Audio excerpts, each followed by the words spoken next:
Hey everyone, James Sweeney, and I hope you guys are doing well.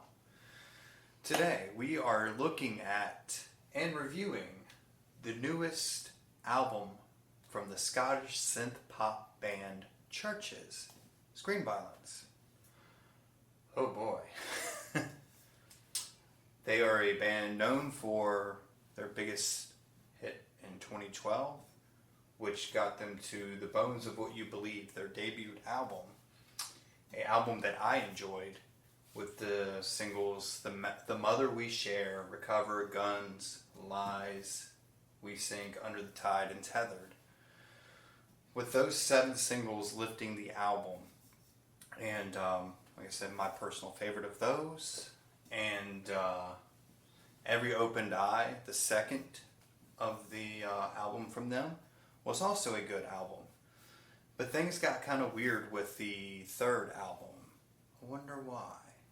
Because they brought in outside producers, which really, for me, I felt their third album, Love Is Dead, a kind of bland project. There was a few highlights off the album, but overall it was okay.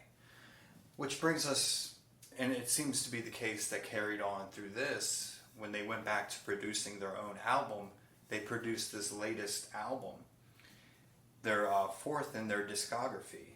And, we get a hint of brilliance with the opening track, with some good melodies. And like midway through, we get this kind of pause and then a drop with electronic synth sounds that were pretty interesting, to say the least.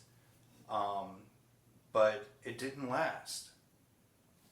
And the tracks that I had problems with, He Said, She Said, the drum machine repetitiveness was nauseating. It was just like, oh, just stop already. And that's also the case with Violent Delight. Heavy drumming. You go overboard with the excessive drum machine, overboard with the drumming. It was just not like a good balance. And what was the auto-tune in the second track, the one I just said? I don't understand where that came from, but it was kind of awkward, I think, for that track. My favorite off the album, and I'm going to say, because I love Robert Smith and The Cure, is the song How Not to Drown, which his backing vocals, one of his lyrics, the whole of the album, the whole of the song, was pretty interesting, because it to me sounded like a Cure song, but not.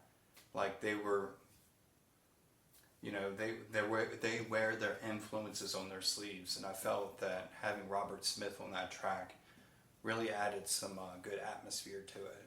Kind of broody, moody, just like what The Cure does. There's a few other decent tracks that I liked in the second half. Better If You Don't sounded like a Cure song, but I feel How Not to Drown was a better cut of how they used the Cure sound. This just sounded meh to me. And overall, this album was decent. And I felt there were some production issues. And it was also carried over to their last album. So what I'm feeling with this album, with its quirky flaws, I'm giving it a high 6. With that, what did you guys think about the album? Curious. Did you like it? Hate it? Leave a comment down below. Most importantly, please like. Please be kind and give this goober a subscribe. And ring the bell. And with that, thanks for watching, guys. And I will see you soon.